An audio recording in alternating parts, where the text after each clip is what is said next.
शरण में एक बार भी कोई आता है ना तो कोटि कोटि जन्मों के पाप उसी क्षण नष्ट हो जाते हैं। आप भगवान की कथा में आओ ना आओ, केवल विचार मात्र यदि आप कर लेते हो कि भगवान की कथा सुनने जाना है, आप बाबा के दर पे जाओ ना जाओ, केवल विचार भी यदि कर लेते हो मन से कि बाबा की सेवा करना है, तो उसी क्षण मेरा बाबा, मेरा विश्वनाथ, मेरा बटेश्वर उस सेवा को स्वीकार करके फल प्रदान कर देता है। ये कलयुग का फल है। कलयुग में यही है कि आप मन से बाबा की सेवा करना चाहोगे तो बाबा मन की सेवा को भी स्वीकार कर लेते हैं। हमने कई बार देखा माता बहनों को कि ये जब पूजा करने जाती है और थाली में कोई चीज नहीं होती है तो बड़ी व्याकुल हो जाती है कि अरे मैं तो ये भूले आई, ये तो नहीं लेकर के आई, अब क्या करूं। ऐसा कभी विचार नहीं करना। यदि कोई वस्तु भी नहीं हो और बस बाबा का नाम मुख पर हो और उस वस्तु का स्मरण कर लोगे तो बाबा ने वो वस्तु आपने अर्पण करती है, बाबा उसका फल आपको प्रदान कर देता है। आवश्यकता नहीं है कि सुंदर तीन पत्र की बिलपत्र अनंत फल को देने वाले, दर्शनम बिल्व वृक्षस्य स्पर्शनम पापनाशनम। बिल्व वृक्ष का दर्शन करने मात्र से और उसका स्पर्श करने मात्र से अनेक जन्मों के पाप नष्ट हो जाते हैं। महाराज ऐसे बिल्व वृक्ष की महिमा भगवान बतलाते हैं। बिल्व वृक्ष के जल में, मूल में जल देने से आपके रिद्धि सिद्धि लक्ष्मी का वास होता है। और महाराज भगवान ने त्रिपुंड की महिमा बतलाई है। ये जो त्रिपुंड लगाया जाता है इसमें 3 रेखा होती है। ब्रह्मा, विष्णु, महेश तीनों का निवास क्रमशः इन रेखाओं में माना गया है। और त्रिपुंड में 27 देवताओं का निवास होता है। और जिसके ललाट पर त्रिपुंड होता है वो साक्षात महादेव का स्वरूप कहलाता है। भस्मी की महिमा को वर्णन किया है, बतलाया है कि देखो एक छोटा सा मैं बताऊं आपको नियम। आप बिलपत्र तोड़वा करके बुलवाते हो तो साथ में आप डाले भी तोड़वा लेते हो। जितना पुण्य नहीं उतना पाप कर देते हो आप लोग। आपने कहा कि बिलपत्र लाना है, पतिदेव गए तो उन्होंने पूरी डाल ही तोड़ लाया। और कई लोग तो क्या करते हैं, पूरा पेड़ ही काट लेते हैं। जैसे शिवरात्रि पर देखा हमने, पूरे पेड़ को ही नष्ट कर देते हैं बिलपत्र का। आप जानते हो बिलपत्र को जो नष्ट करता है उसकी कुल का विनाश हो जाता है। जीवन में कोई काम ना, जीवन में कोई कर्म कर ना सको तो मत करो। मंदिर बना सको मत बनाओ। कोई बड़ा अनुष्ठान यज्ञ आदि करा सको तो कराओ, नहीं करा सको तो कोई बात नहीं। लेकिन शिव पुराण कहती है कि जिसने जीवन में एक बिलपत्र का रोपण भी कर दिया और उस बिलपत्र का उसने सिंचन कर दिया तो उसको मैं अपने देवालय शिवालय के निर्माण का फल प्रदान करता हूं। एक बिलवृक्ष लगाने का फल ये है। जिसके घर में बिल्व वृक्ष होता है उसका घर शिवालय कहा गया है। साक्षात शिव विराजमान है वहां। तो महाराज बिल्व वृक्ष की पत्तियों को तोड़ना चाहिए और हो सके तो स्वयं यदि पत्र ग्रहण करते हो ना, उसका फल बताया है कि यदि बिल्व पत्र को आप स्वयं तोड़ते हो ना तो तोड़ने मात्र से ही भगवान शिव वहीं पर उस बिल्व पत्र को स्वीकार कर लेते हैं। चढ़ाने की तो बात दूर छोड़ो। डाल से अलग होते ही बिल्व पत्र के चढ़ाने का फल भक्त को मिल जाता है। आपने डाल काट दी तो आपने महापाप कर लिया।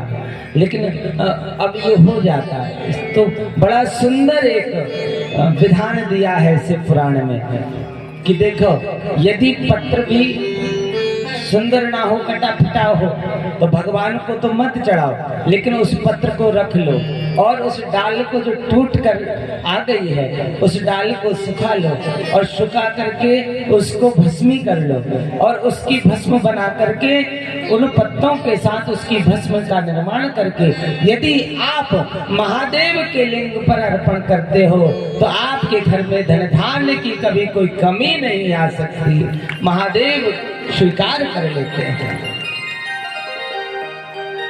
शिव आग्नि नाम की ये भस्म कहलाती है। विभूति, अनंत विभूति का वर्णन करते हुए भगवान महादेव स्वयं कहते हैं कि जो मेरी विभूति को धारण करता है, जो मुझ पर भस्म अर्पण करता है, उसे मैं सर्वस्व प्रदान करता हूं। ये साधारण भस्म नहीं है। यज्ञ से उत्पन्न भस्म को महादेव स्वीकार कर लेते हैं। कोई यज्ञ हुआ हो उसकी भस्म को भी आप भगवान पर अर्पण कर सकते हो। भगवान को आप धूप लगाते हो, उस धूप को ओम नमः शिवाय मंत्र से आप अभिमंत्रित करके भगवान को अर्पण करें। 12 बजे के पहले आप भगवान को भस्म चढ़ाते हो तो उसे घोल करके चढ़ाएं। 12 के बाद भगवान को, दिन के 12 के बाद भगवान को सूखी भस्म अर्पण करना चाहिए। और बड़े सुंदर विधान भगवान की भस्म की महिमा ये है कि जिस घर में भगवान के शिव की वो भस्म रखी होती है उस घर में कभी भूत प्रेत बाधा हो नहीं सकती। इसके बाद भगवान ने रुद्राक्ष की महिमा को वर्णन किया है। रुद्राक्ष शिव पुराण में केवल 14 मुख रुद्राक्ष का वर्णन आया है। आजकल तो पता नहीं कौन से रुद्राक्ष के पेड़ उग रहे हैं कि किस मुखी मिल रहे हैं। और रुद्राक्ष कहीं भी हो, कैसा भी हो, वो पवित्र है, शिव स्वरूप है।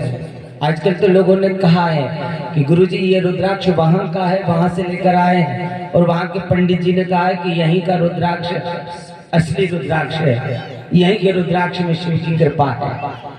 हम तो कहते हैं कि रुद्राक्ष कहीं का भी हो, वो रुद्राक्ष यदि है तो वो शिव की कृपा उसमें समाहित होगी, चाहे किसी भी स्थान का हो। आज तो एक बात और हो गई है समाज में। किसी ने कहा महाराज वहां का पत्थर में शंकर है, हम तो वहां का पत्थर उठा करके पूज लेते हैं, कोई स्थान वहां का। तो हम तो कहते हैं वो स्थान पर भले ही पत्थर में शिव ना हो, लेकिन यदि शिव को पाना है तो नर्मदा आ जाना, क्योंकि नर्मदा के कंकड़ कंकड़ में शंकर समाया हुआ है। नर्मदा के कंकड़ कंकड़ में शंकर। कोई भी पत्थर उठा कर ले आओ। कोई भी धाम ऐसे ही धाम नहीं बन जाता। आजकल बड़े धाम प्रकट हो रहे हैं, रोज एक धाम बन रहा है। धाम ऐसे थोड़ी बन जाता है। सो महाराज रुद्राक्ष 14 मुखी रुद्राक्ष, और रुद्राक्ष की एक सावधान यह है कि आप रुद्राक्ष लेकर के आते हो तो शीघ्र ही उसे धारण नहीं करना चाहिए। उस रुद्राक्ष को पहले अभिमंत्रित कराना चाहिए। शिव पुराण में 14 मुखी रुद्राक्ष तक किस प्रकार से, किस विधि से उसे अभिमंत्रित करके धारण करना है, क्योंकि रुद्राक्ष जितना आपको फल देता है ना, उससे अधिक आपका अनैति भी हो सकता है। बिना मंत्र अभिमंत्रित के यदि रुद्राक्ष धारण किया जाए तो वह अशुभ फल को प्रदान कर सकता है। और रुद्राक्ष को पवित्रता में धारण करें। और जो प्याज लहसुन खाते हो वो तो भूल के भी रुद्राक्ष नहीं। आज तो रुद्राक्ष बट रहे हैं, जगह जगह रुद्राक्ष बांटे जा रहे हैं। महाराज रुद्राक्ष की बड़ी महिमा है, सिख पुराण में देखो, हर कोई नहीं पहन सकता, तो बड़ी पवित्रता रखो। और ये सब पवित्रता ना बने तो कम से कम रुद्राक्ष यदि धारण किया हो तो कम से कम एक ओम नमः शिवाय के मंत्र का जाप अवश्य है। महाराज रुद्राक्षेण जपन मंत्रम पुण्यम कोटि गुणम भवेत। और आप जानते हो रुद्राक्ष की माला से यदि आप कोई भी जाप करते हो, कोई भी जाप करते हो तो वो शीघ्र ही फल देता है। एकमात्र रुद्राक्ष की माला ऐसी है जिससे आप सारे देवताओं का भजन कर सकते हो, चाहे राम का, चाहे कृष्ण का, चाहे शिव का। अन्य माला जो है उससे भगवान शिव के नाम का भजन नहीं। रुद्राक्षेण जपन मंत्रम पुण्य कोटि गुणम भवेत और त्रिपुंडेन च संयुक्तम रुद्राक्षाभिलषांगकम मृत्युंजयं जपन् मंत्रम च दृष्ट्वा रुद्रफलम लभेत। जो त्रिपुंड धारण करके रुद्राक्ष की माला को धारण करके भगवान शिव का पूजन करते हैं, भगवान के नाम के मंत्र का जाप करते हैं, तो वह मंत्र शीघ्र ही आपको सिद्धि प्रदान करने वाला हो जाता है, कोटि फल देने वाला हो जाता है। शुद्ध जी महाराज कहते हैं कि ऋषियों, एक मुखी रुद्राक्ष जो है वो स्वयं साक्षात शिव का स्वरूप होता है। एक मुखी रुद्राक्ष मिलना बड़ा कठिन है। वो महाराज आजकल लोग रुद्राक्ष के पीछे ऐसे पड़े हैं, पागल लोग। एक ने अभी 21,000 का रुद्राक्ष खरीद के लाया। कहा गुरुजी 21,000 का रुद्राक्ष है एक मुखी। हमने कहा ठीक है ले आए हो। बोले गुरुजी इसका अभिषेक कर दो। हमने 5 दिन